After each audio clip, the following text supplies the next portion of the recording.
it. So someone suggested the guy that made the suit. They brought him from about to come and do the hemming in and adjusting so that it fits the guy. And the guy said, but this is my suit. He said, for what? He said, put your hand in the inner pocket. If you bring it out, you see three threads in X form. That is my private signature. Guy said, what nonsense are you talking about? He put his hand in the pocket, brought it out, and the X was there. He said, I told you.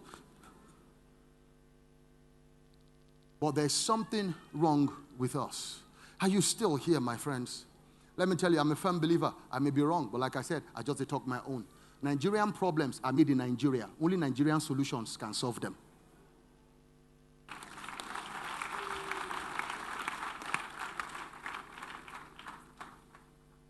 There's no American-made solution for a Nigerian problem. But we can't solve our own problems until we start thinking. But tap your neighbor, tell them God still has a plan. There are still 2 points I would have put up there, but I don't have the time for that. So, but this, imagine now, it is under this kind of environment that David was growing up as a young child. And at this time, we saw the rise of Goliath. No wonder Goliath had the effrontery. Goliath had the temerity. He had the boldness to walk in front of the whole army of Israel and lambast them for 40 days and 40 nights and tell them, terrorize them, tell them, when Papa born well making show. He be like, say, I want you person here drink water today. Anybody will get liver, show. And all the generals were cowering in the trenches. Why were they cowering? They didn't have tools to fight. And Goliath knew. So he gave him the boldness to terrorize them and tell them, Waka, are you all not Saul's servant? Is there nobody with any kind of pride or self-dignity to come and fight me amongst you people? Why are you acting like women? He terrorized them for 40 days and 40 nights. And there was no general in the army of Saul, in the whole of Israel, who will say, you know what? We will face off this giant. Why? Because they knew they had no tools. But God still has a plan. They were controlling the technology, controlling the equipment, controlling the education, controlling the pricing, controlling that. But they did not know that what God was going to use to deliver Israel was not going to be any of the things that they were controlling. I don't know who you are in this place.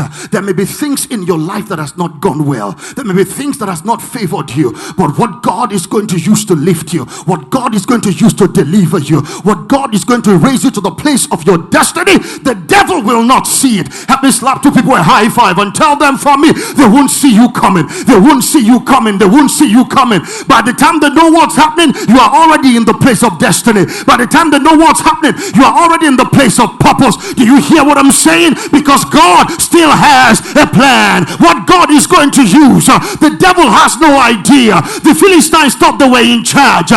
They were using the technology, using the pricing, using the education, using stuff to keep them under. But God was not going to use the education. I don't know who it is I'm talking to here. I came to tell you in the house of God, education is good, education is great, but what God is going to use to take you to the place of your destiny, it may not be your education. Why? God always has a joke.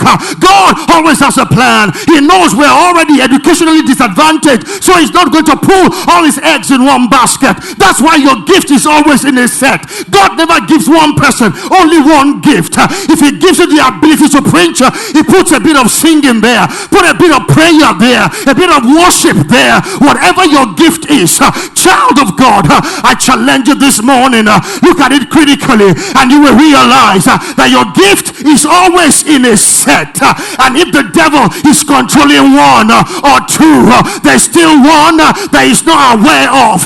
There's still one that he does not know anything about, because God always has a plan.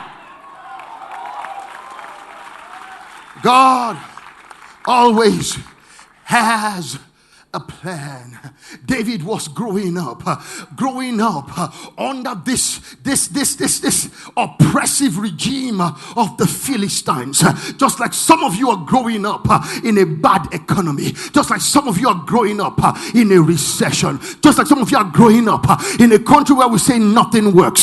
Some of us are growing up in a country with infrastructural deficit, where there is no power, no pipe-borne water. I was talking to a friend and he said, said to me, all over the world, people are looking at Nigerians and wondering, what kind of people are these? That the way our economy is, Greece was not halfway where we are, and people were out in the streets.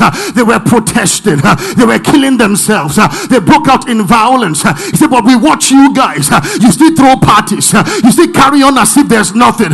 You still go to places and do that. How do you people even do it? I looked at him and said, because God still has a plan. God still has a plan. God always has a joke. Child of God, what I came to tell you this Sunday morning is that God still has a plan. It does not matter what the enemy is controlling in your life. God still has a plan, and what God will use, the devil will not see. Watch this. So there is David, and then one day, when the monkey go market and had no plan of returning, his father looked at all his children and said, David, man devo, it's your time today. It's your turn today. Come and go and take this food and give to your brothers. They could have sent any other brother, but because it was his turn, God was working behind the scenes.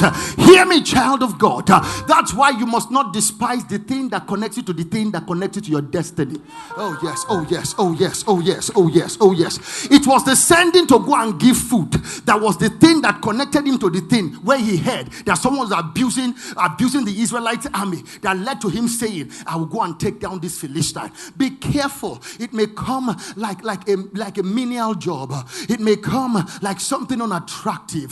The best man for you to marry may come to you in rags, but you must be able to see beyond the rags and see into his spirit, because at times people have failed because they refuse to do the thing that is connected to the thing that will connect them to their destiny. So when David's turn came, David showed up, and David took the food and went to the war front. And even when he got there, he met with opposition. Opposition not from outsiders, but opposition from insiders. Who told you that church folk are always going to agree with your point